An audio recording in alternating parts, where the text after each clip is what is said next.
It was a lot of compromising, a lot of, like I said earlier, people pleasing, giving myself away to people who weren't even worthy of the pieces of me that I gave away.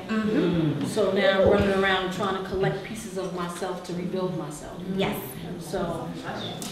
And that's loaded. That's loaded. And thank you for sharing.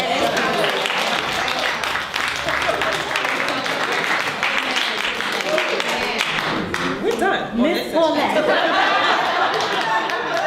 Listen, that's enough. Right there. We need to wait and exhale part.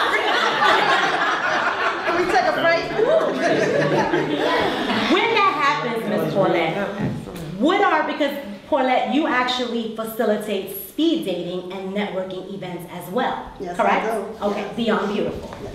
Okay, what is that like? What are some of the things that you see when individuals come in and they're complete now and ready to explore the possibility of connecting with someone? What do I see in my business? Yes. Okay. Well, first of all, speed dating, the way I handle speed dating, it's not like the way most speed daters handle it. When you come to my events, speed dating is about communicating. It's not necessarily about the date, okay? When you come to my event, I don't put any expectations on anyone. I say, you're not here, no one's proposing marriage, okay? You come in, you meet people, you communicate. If you don't have chemistry, if you're sitting across from somebody and you don't have any chemistry, network, okay? Just network. There's no need to sit there and act silly about it and looking at somebody like they stupid or something. Just, you know, I mean, it's, you know, too many times we go to these lounges and we go out to have a good time and we don't get to meet anybody at all in the room. Yes. And we waste our time. We waste our money. At my event, you come and you meet everybody in the room. So it's important to build relationships. And speed dating is not just for single people. It's for people that are separate, going through a separation. It's about communicating. It's not about jumping bones. Yes. I don't allow anybody to exchange phone numbers at my event. Oh yeah. Everything has to come through the top, which is me. Yeah. And you give your speed dating cards to me, and I will get back to you in 24 to 72 hours and let you know if you have a match. She's running the show at her events. Beautiful. Thank you for sharing. Mr. Turner, what's it? He's like, oh Lord, thank you, thank you. What's it like for you as a single individual that's kind of dipping in a lot of things? You're running for office. You're teaching still within a middle school, correct? You're teaching, you're doing your platform events, you have a nonprofit. What are all of those things like for you as it relates to getting to know new people? Not necessarily connecting with a date, but just women in general. Well, I definitely want to just correct something, just so I don't disrespect her. I'm not single. I am still married. I am just separated. So I don't want to, you know, I don't want to do that to her. But thank you so much.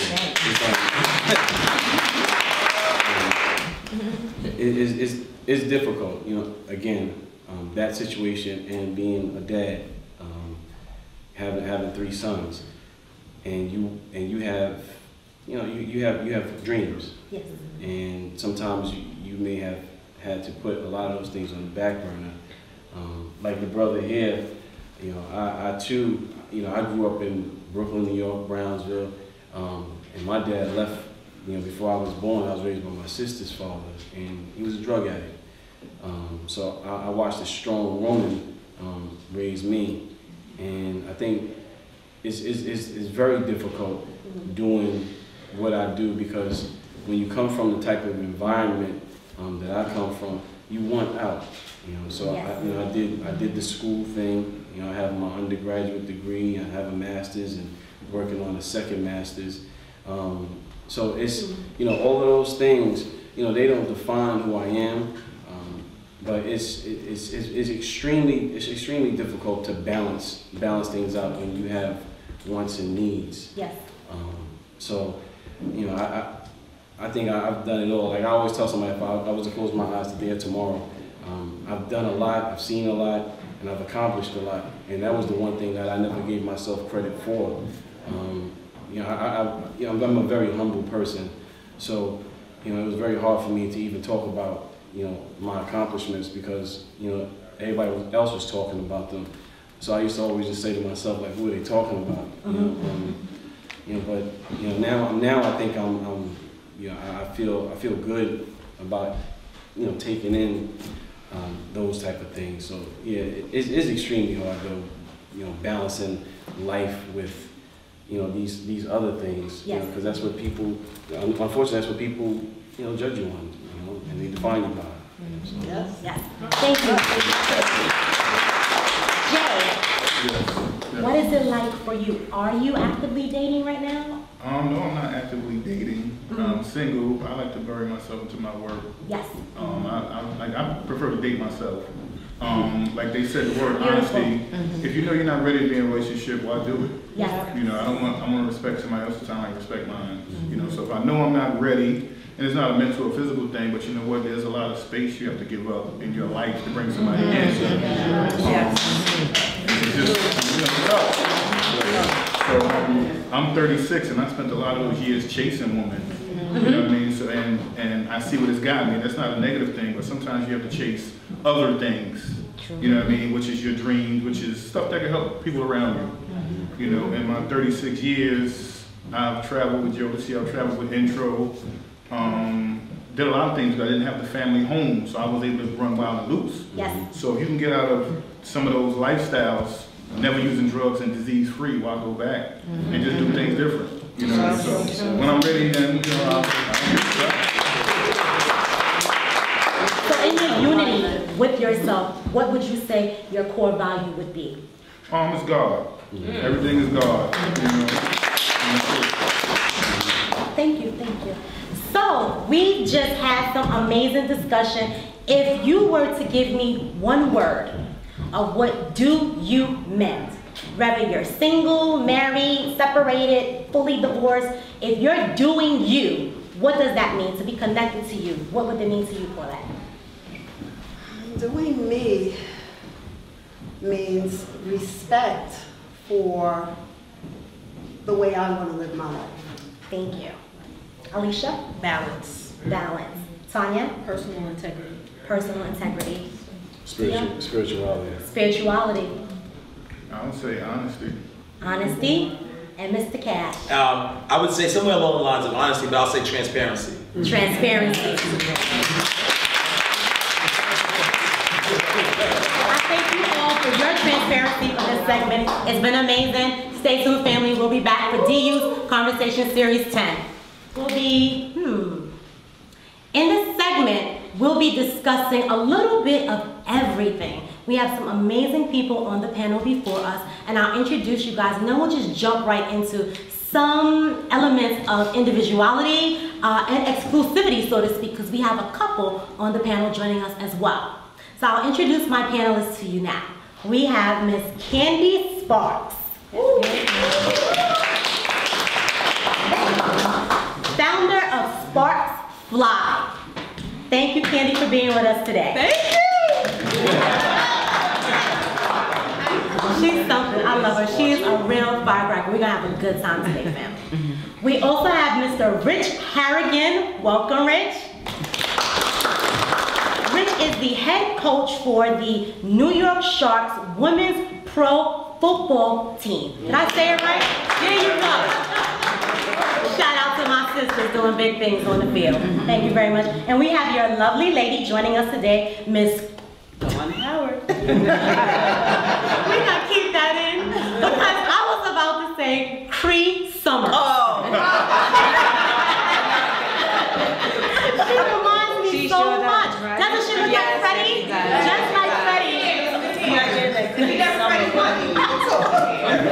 Well, that's what I thought.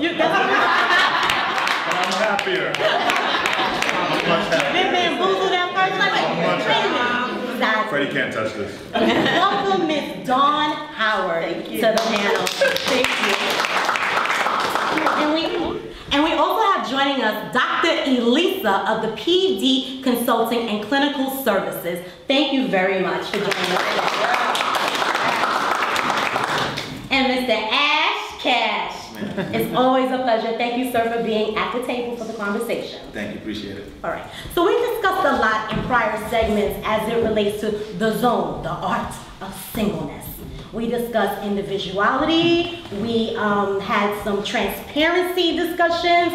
We discussed being a mogul and dating. What is dating? Speed dating, communication. We just ate it all up. So I figured that we'd end this segment just as far as giving some clinical tools, so to speak, some good financial advice, some good couples advice, and some good solo entrepreneurship. Because Candy, you're in a class by yourself. You're like, you know, right here. I'm right here. I'm a solo entrepreneur. I'm a solo individual, and that's how I want to be recognized, as nothing else. And we respect you for that. You're living comfortably within your zone. You're happy with being you. So thank you for that. So Dr. Elisa, we'll start with you. What are some tools that you can share with the viewers at home as it relates to maintaining stability as in self, being an individual and being happy? We spoke a lot about that in prior segments, but what exactly does that look like from a clinical perspective? Well, I think that's an interesting question because so much came out today about self-care, about self-love, about integrity, about setting this sense of purpose in life. But I think what to me is the extremely valuable tool that people should use is understand how to handle and manage conflict and how to manage people. Yes. There's a certain handling of people that most of us miss, right? Because we're so emotionally bankrupt that we tend to lack understanding in how to handle other people. We don't even know how to handle ourselves. Exactly. So when you learn to handle yourself and work within what you believe is best for you, because when you believe what is best for you, you tend to transfer that to other people. You want what's best for people. The other piece of that is boundaries. Setting boundaries. I think the sister said earlier something about, I had to realize when I didn't want to take that call, it's not because I didn't like that person. Why do you move straight to, I don't like this person, so I'm not taking it. I'm just not feeling good about myself right now that I don't want to transfer that negative energy to her. Right? Right? You need to know how and when to do that. And there's a delicate way in the proper handling of people. So I don't want to give too much because we have a DU Series 11 coming. Dr. Elisa, I need 4 segments. I'm gonna go in with the viewers at home. So we can go in, but it's important for I just want us to always understand that our emotion is like a bank account, right? What you deposit in is what you get out. And when you don't deposit anything in, you can't take anything out. Exactly. Well said. So you guys, you're actually going to, I guess, describe to us what that looks like, what she's saying. What does that look like in a relationship for you two? Can you give us an example of give and take, support of one another, challenges, strengths? We want to get all in your business. You okay with that? Theory, now we need practice. Well, let me start by saying that I have a great example. Yes. Me being head coach of the New York Sharks. By the way, our third game is tomorrow night. Get it in. We're playing the DC Divas tomorrow night at 6, down by FedEx Field. Anyway, I'm actually head coach because of her. I've coached in women's football for about 4 years in Boston before I moved back to Brooklyn. And right when her and I started dating about 3 years ago. And she's the reason why I'm back also. But I was away from coaching for about 2 years because I was developing our relationship.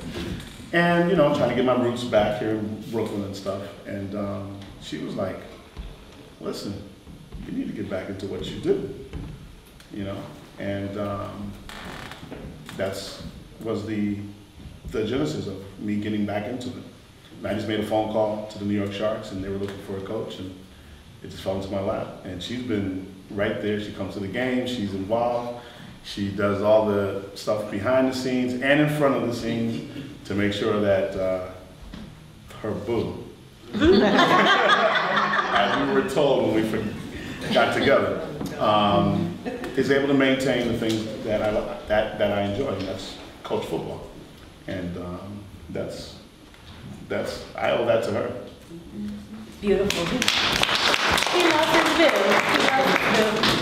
So I actually got an opportunity to witness that when I came out to the charity event a couple of weeks ago at the 4040. And I looked at you guys and I'm like, she's amazing because she doesn't have to be by your side, but you know that she is there, that she's there and she has your back. And that was a beautiful thing. So I just wanted to say, I was watching you. I'm always watching.